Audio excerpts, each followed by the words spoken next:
নমস্কার বন্ধুরা, পম্পার কিচেনে আপনাদের সকলকে স্বাগত। আজ বানাবো একদম দোকানের মতো পারফেক্ট খাস্তা গজা। যে কোনো মেলাতে আমরা কিন্তু গজা, জিলিপি এসব খেতে ভীষণই পছন্দ করি, তবে বাড়িতেই যদি দোকানের মতো একদম পারফেক্ট খাস্তা গজা বানানো যায় তাহলে দোকান থেকে আর কিনে খাওয়া কেন। তো যাই হোক, আজকে যেভাবে আমি গজাটা বানাবো আমার মতো একবার বানিয়ে দেখবেন। গজাগুলো যেমন খাস্তা হবে, খেতে হবে তেমনই দুর্দান্ত। আর এইভাবে যদি বাড়িতেই গজা বানিয়ে খান, দেখবেন দোকান থেকে আর গজা কিনে খেতেই ইচ্ছা হবে না। তাহলে চলুন আজকের এই খাস্তা গজার রেসিপিটা দেখে নেওয়া যাক। আজকের একদম দোকানের মতো পারফেক্ট গজা বানানোর জন্য দেখুন, এখানে আমি এই বাটির মাপ করে 1.5 বাটি ময়দা নিয়ে নিয়েছি। আপনারা এখানে ময়দার পরিবর্তে আটাও ব্যবহার করতে পারেন, তবে ময়দা দিয়ে যদি গজাটা বানান একদম কিন্তু দোকানের মতো পারফেক্ট হবে। তো এই 1.5 বাটি ময়দা আমি নিয়ে নিলাম। এখানে দিয়ে দেবো স্বাদ মতো বা পরিমাণ মতো একটু লবণ। এটা অপশনাল, ব্যবহার না করতে পারেন, তবে যে কোনো মিষ্টি জিনিসে একটু লবণ দিলে কিন্তু এর টেস্টটা দেখুন বেড়ে যায়। সামান্য পরিমাণে দিয়ে দেবো কালো জিরে। এই চামচে 3 ভাগের 1 ভাগ দিয়ে দেবো বেকিং পাউডার। আর খাবার সোডা দিয়ে দেবো একদম সামান্য পরিমাণে। সমস্ত শুকনো উপকরণ একটু হালকা করে মিক্সড করে নেব। এবার এখানে ময়ামের জন্য দিয়ে দেবো গলিয়ে নেওয়া ঘি। তো এখানে আমি 1/2 বাটি ঘি ব্যবহার করছি। ঘিটা যত ভালোভাবে ময়াম দেবেন আজকের রেসিপিটা কিন্তু ততটাই খাস্তা হবে, দুর্দান্ত হবে। আবারও শুকনো উপকরণ খুব ভালোভাবে আমি মেখে নেব, আর এটাকে আমি খুব ভালোভাবে ময়াম করে নেব। এটা যত ভালোভাবে ময়াম করবেন আজকে কিন্তু গজাটা ততটাই খাস্তা হবে আর একদম দোকানের মতো পারফেক্ট হবে। এটাকে প্রথমে আমি খুব ভালোভাবে মেখে নেব। দেখুন সমস্ত শুকনো উপকরণ খুব ভালোভাবে আমি মেখে নিয়েছি। আর এই দেখুন হাতটার মধ্যে এইভাবে মুঠি করলে কিন্তু একদম খুব ভালোভাবে মুঠি হয়ে যাবে। বুঝতেই পারছেন তাহলে আজকে গজাটা কতটা খাস্তা হবে। এইভাবে মুঠি করলে যদি একদম মুঠি হয়ে যায়, আর দেখুন ভাঙবেও না। এই দেখুন চাপ দিলেই তবে এটা ভাঙবে। খুব ভালোভাবে এটাকে আমি ময়াম দিয়ে দিয়েছি। এবার এখানে আমি জল দিয়ে দেবো। একেবারে খুব বেশি জল দেব না, অল্প অল্প দেব। এটাকে খুব ভালোভাবে মেখে নেব। এটা মাখানোর পর আমি আপনাদের দেখিয়ে দেব মিশ্রণটা কেমন হবে।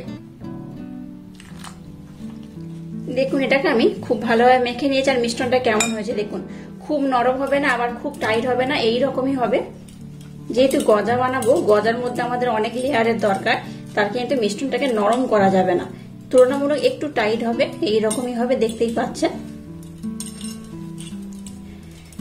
আর গজা যখন বানাবেন তার আগে মিশ্রণটাকে কিন্তু এইভাবে একটু হাত দিয়ে এইভাবে খুব ভালোভাবে কিন্তু মাখতে হবে। যত এইভাবে ভালোভাবে মাখবেন ততগুলো কিন্তু লেয়ার খুব ভালোভাবে বোঝা যাবে। একদম সহজ পদ্ধতিতে আজকের গজাটা আমি আপনাদের বানানো দেখিয়ে দেব। এইভাবে গজা বানালে বেলার কোনো রকম ঝামেলা থাকবে না, একদম দোকানের মতো হবে, দেখতেও সুন্দর হবে, খেতেও দুর্দান্ত হবে। এটাকে আমি খুব ভালোভাবে মেখে নিয়েছি। এটাকে রেস্টে রাখার দরকার নেই, ডাইরেক্ট কিন্তু এবার আমি এটাকে বেলে নেব। এই দেখুন এইভাবে যখন হাতের মাধ্যমে চাপ দেবেন দেখবেন এই ধারগুলো কিন্তু একটু ফাটা ফাটা অবস্থায় হবে। এই দেখুন, দেখতেই পাচ্ছেন আমি যেভাবে বানাচ্ছি আমার মতো আবার বানিয়ে দেখতে পারেন। এখানে কিন্তু বেলারও কোনো রকম ঝামেলা থাকবে না, আর খুব সহজে কিন্তু আপনারা গজাটা বানাতে পারবেন আর একদম পারফেক্ট হবে। আমরা কিন্তু গজা ন্যাচারাল কেমন বানাই, অনেকটা লেয়ার করে করে বানাই। তো আমি কিন্তু ডাইরেক্ট আজকের গজাটা বানাবো, কোনো রকম লেয়ার করব না। আর এইভাবেই কিন্তু এটাকে বেলে নেব। দেখুন এবার এটাকে আমি বেলে নেব। দেখুন এটাকে আমি খুব সুন্দর করে বেলে নিয়েছি, দেখতেই পাচ্ছেন কেমন বেলেছি। এই রকমই হবে। এটা কিন্তু অনেকটা ফুলে ডবল হয়ে যাবে, তাই এটাকে খুব বেশি মোটা করব না। এবার সমান করে মাপ করে কাটার জন্য এইভাবে একটা আমি ধারের পোর্শনটা কেটে বাদ দেব। এবার এটাকে আমি এরকম 3 ভাগে ভাগ করে নেব। এবার এইভাবে আমি ছোট ছোট করে কেটে নেব। আপনারা চাইলে একটু বড় বা একটু ছোট করেও বানাতে পারেন, তবে খুব বড় বানানোর দরকার নেই, এগুলো কিন্তু ফুলে ডবল হয়ে যাবে। দেখুন এগুলোকে আমি এইরকম সাইজ করে বেলে নিয়েছি, আর কত সুন্দর হয়েছে দেখুন। এইভাবে প্লেটের মধ্যে উঠিয়ে নেব। দেখুন সবগুলোকে আমি কত সুন্দর করে বানিয়ে নিয়েছি, আর এতগুলো কিন্তু গজা হয়েছে 1.5 বাটি ময়দা দিয়ে। এই দেখুন সবগুলো কত সুন্দর হয়েছে, দেখবেন যখন ভাজবো দেখবেন এগুলো কিন্তু বেশ ভালোভাবে লেয়ার গুলো বোঝা যাবে। চলুন এবার এগুলোকে ভেজে নেওয়া যাক। এবার দেখুন গজাটা ভাজার আগে আমি প্রথমে চিনি শিরাটা বানিয়ে নেব। তার জন্য এই বাটির মাপ করে 1 বাটির একটু কম চিনি নিয়ে নিয়েছি। এর মধ্যে এই একই বাটি আমি 1.5 বাটি জল দিয়ে দেবো। 1.5 বাটি জল দিলেই হবে। এবার গ্যাসের ফ্লেমটাকে লো টু মিডিয়াম রেখে চিনির শিরাটাকে আমি বানিয়ে নেব। আর চিনির শিরাটা কিন্তু একটার দুটার এইরকম হবে না, চিনির শিরাটা নর্মাল বানাতে হবে, একটু চিটচিটে ভাব হলেই হবে।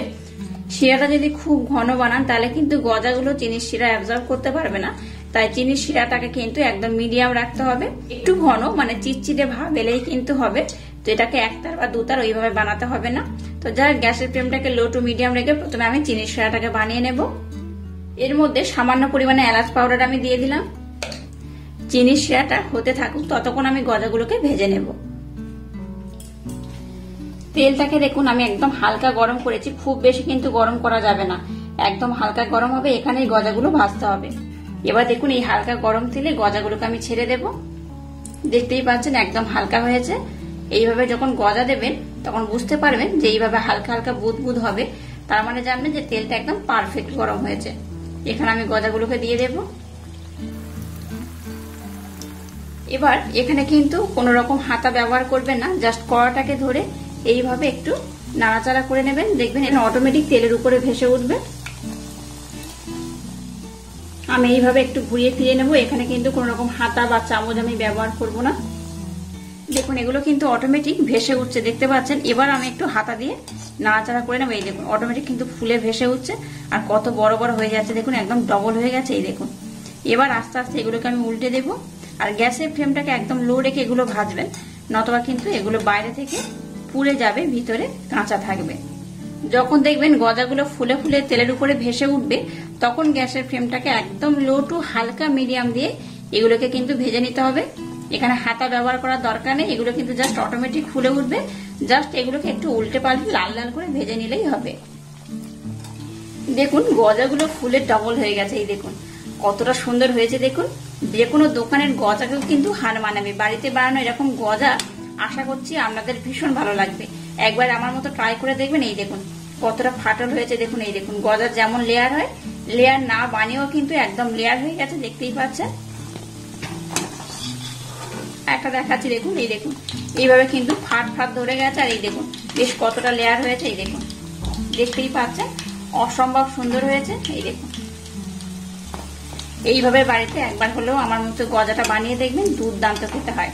দোকান থেকে গজা কিনে খাওয়ার দরকার হবে না, বাড়িতে বানানো এরকম টাটকা টাটকা গজা খেতে কিন্তু ভীষণ মজা লাগে।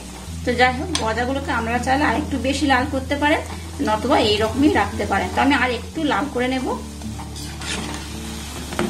গজা বানানোর ছোট ছোট টিপস গুলো যদি খেয়াল রাখেন তাহলে দেখবেন গজাগুলো কিন্তু একদম পারফেক্ট হয়, দোকানের মতো হয়, আর খুব সুন্দর হয়।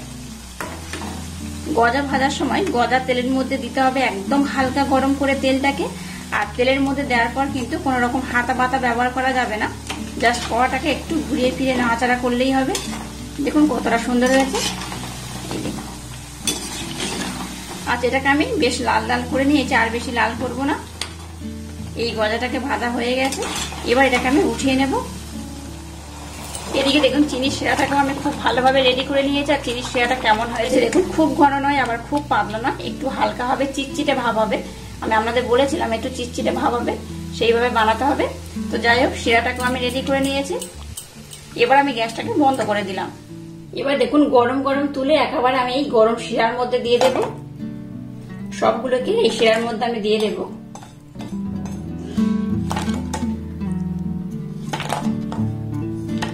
গজাগুলো দেখুন কত সুন্দর হয়ে গেছে, আর চিনির শিরাটাকে খুব ভালোভাবে অ্যাবজর্ব করে নিয়েছে। এবার গজাগুলোকে এই প্লেটের মধ্যে আমি সার্ভ করছি। দেখুন কত সুন্দর হয়েছে।